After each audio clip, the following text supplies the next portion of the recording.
The ERi-TV news broadcast crew and I, Dalit Hire, are now ready for your daily news briefing at 10:30 local time. But first, let us catch up with the major headlines. Seminar under the theme Productivity with Conscious Participation in Central Subzone. Potable Water Project in ERi-TV.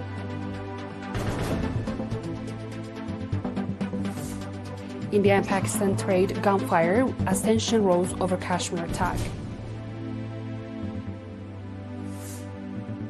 And German/2025 growth forecast to zero, aimed US tariff fallout.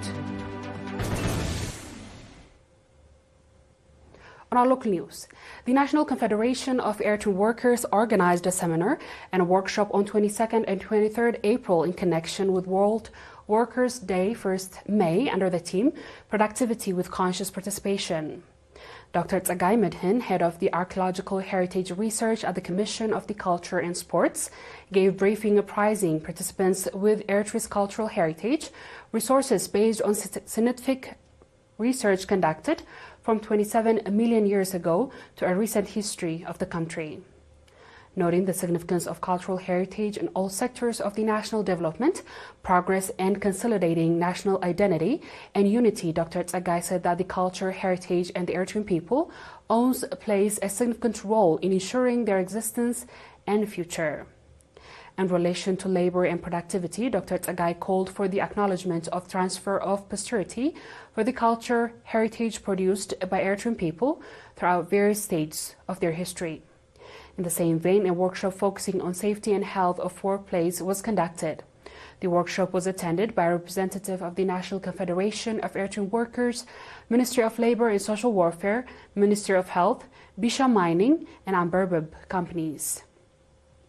At the workshop, representative of each participant's institute presented briefing regarding the meaning of safety and health in the workplace, the current situation of their institutions, as well as challenge and future programs. Mr. Mikael Mebrahtu, chairman of the Social Service Provision Workers Federation, noted that the National Confederation of Eritrean Workers is working in principle to ensure the safety and health of workers in a workplace. He said that efforts are being exerted to revive the safety and health committees established in 2015 and establish new ones.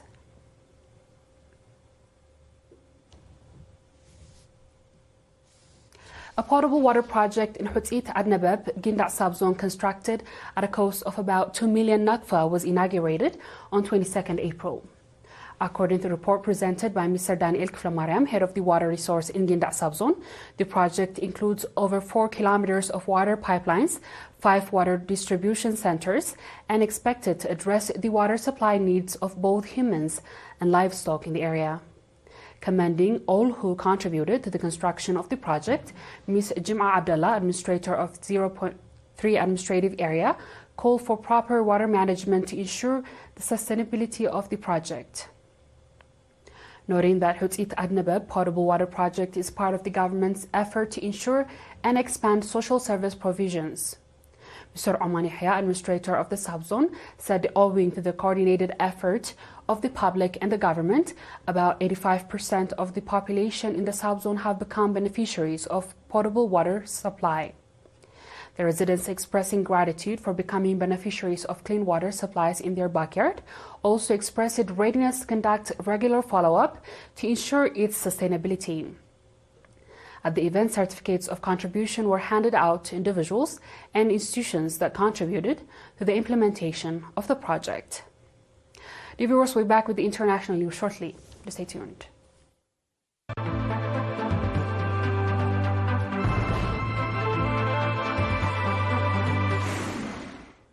Welcome back. Indian and Pakistani forces have exchanged fire along the land control separating the two countries yesterday as the UN calls for maximum restraint, during warning of the wider military escalation following latest deadly attacks in Kashmir's Pahalgam town. On Tuesday, suspected rebels killed at least 26 people at the resort of Pahalgam of the deadliest such attack in the quarter century in Indian-administered Kashmir. Indian Army source stated that the Pakistani side initiated the shooting.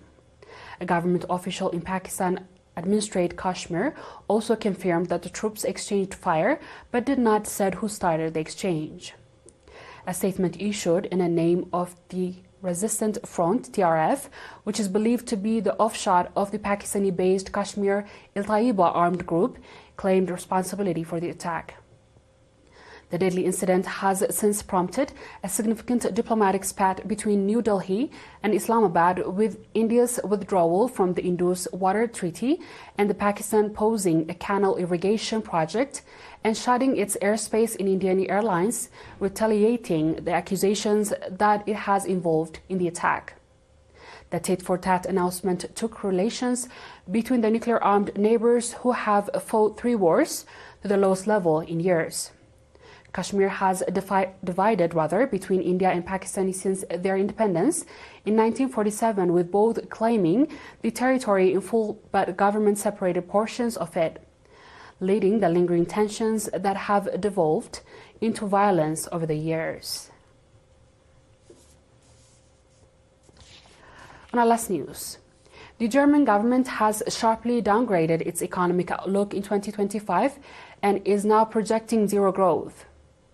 According to spring forecast announced Thursday by Acting Economy Minister Robert Habeck, Europe's largest economy could stagnate for contract for a 3rd consecutive year.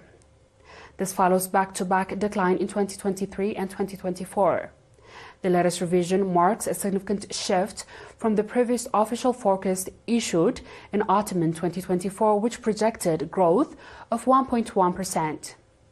Minister Habeck attributed the downgrade primarily to Donald Trump's trade policies, saying the U.S. trade and imposition of tariffs has significantly heightened global economy uncertainty and dampened growth prospects. Habeck emphasized these unpredictable trade policies have once again posed serious challenge for Germany's export-reliant economy.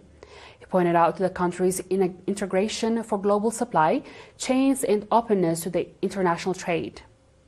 Calculations by the German economic institutions also suggested that Washington's so-called reciprocal tariff for 20% in the EU imports could additionally cut Germany's economic output by as much as $330 billion over 4 years. This equates the average annual GDP loss of 1.6% by 2028. Dear viewers, we've come to the end of tonight's news. Let's have a quick recap of the headlines.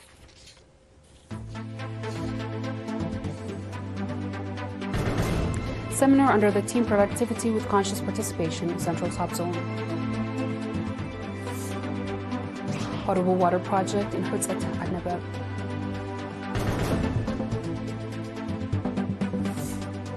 India and Pakistan trade gunfire as tensions rise over Kashmir attack. And Germany slashes 2025 growth forecast to zero amid the U.S. tariff fallout. That wraps up our stories for tonight. Thanks for watching and have a good night.